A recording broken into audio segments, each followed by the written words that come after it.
Also related to Google, this is a story that we are following. And when I first started getting into this, I wasn't even quite sure what they meant about, the abolishment of third-party cookies. Using first-party data to prioritize personalization.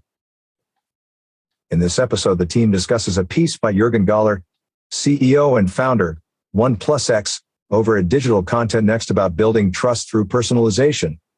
The article, Why Prioritizing Personalization Can Build Trust Between Consumers and Brands, offers 3 main points. We know that third-party cookies and comprehensive third-party data collection will most likely become obsolete. As a result, the businesses that invest and implement first-party data strategies will stay ahead of the pack. Consumers now expect a seamless transition across every touchpoint they have with a company. Therefore, prioritizing creation of an omni-channel experience will help increase overall ROI. A data infrastructure with intelligent AI and predictive capabilities can enable brands to enrich and enhance their first-party data. Said Galler, our hometown is constantly innovating to remain competitive with the latest technology trends. Some of the ways that you've characterized related articles in the past and how we might be very upfront and very transparent and say, well, this is what we want to do for your personalization. And this seemed to emphasize that we should be trending towards that way. In the chat, let's take a quick poll here. Has anyone used any kind of recommendations engine on your website to suggest articles to people?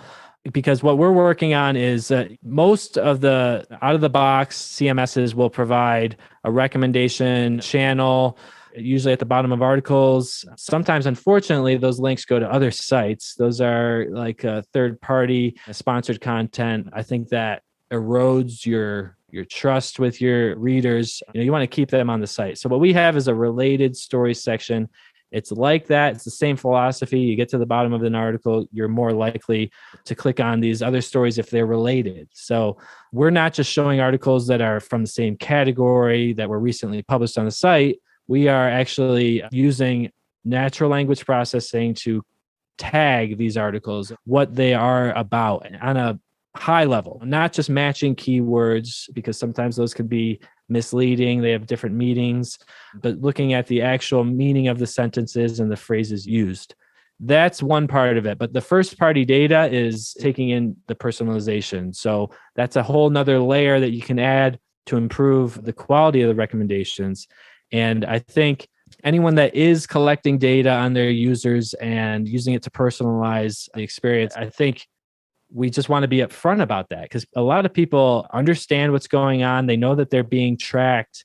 But if you just tell them up front, yes, we would like to track you, but it's to do these things. It's to improve the recommendations of the stories, to send you a weekly personalized newsletter of stories from our website, something like that. That's kind of hard to say no to. What they're used to is having no real clear agreement where they opted in. I mean, there's some point where they probably check the terms of service to allow Google to do all this, but they're just being tracked, it seems like, without their consent, and they're seeing these ads all over the place. We're not going to be using this for advertising. It's purely to deliver a better content experience for the subscribers, because our main focus is digital subscriptions as a revenue source.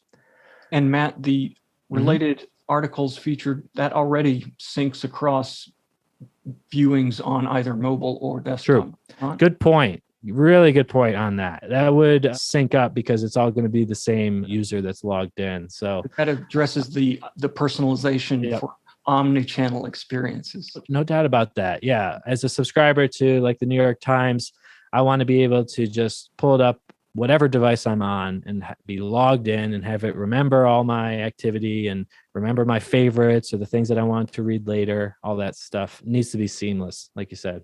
Nice article. Anything else you want to mention on this one? We're just about out of time, but any other comments? I think we've answered everything from our attendees. So Today in News Tech, the podcast covering innovation in digital journalism. You can follow us on Facebook and Twitter and subscribe on YouTube or any of your favorite podcast apps. We'll see you tomorrow. At our hometown, we help newspapers build WordPress websites, design native apps, and develop digital subscription models. If you are interested in a free prototype of your publication on WordPress, go to ourhometown.com and click the Contact Us button.